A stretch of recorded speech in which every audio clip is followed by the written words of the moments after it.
সবাইকে শুভ সকাল। অনেকদিন পর একটা স্নিগ্ধ সকালের দেখা পেলাম, খুবই ভালো লাগছে।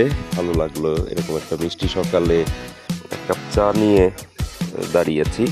এখানকার লিকারের রং চা, দারুণ একটা সময় কাটছে রোদেলা ইকো রিসোর্টের সকালটা। চমৎকার এই যে আনারসের বাগান, শীতের যে আগমনী বার্তা, সেই আগমনী বার্তা দেখতে পাচ্ছি।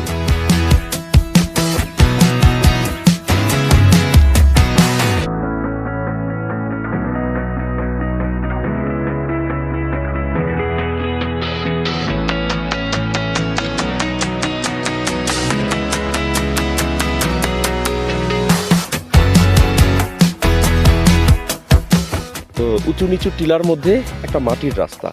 আমার হাঁটার সঙ্গী হচ্ছে সবুজ ভাই, সাইকেল চালাতে ভালোবাসেন। মাটির রাস্তা ধরে হাঁটছি, সবুজ নৈসর্গিক একটা পরিবেশ।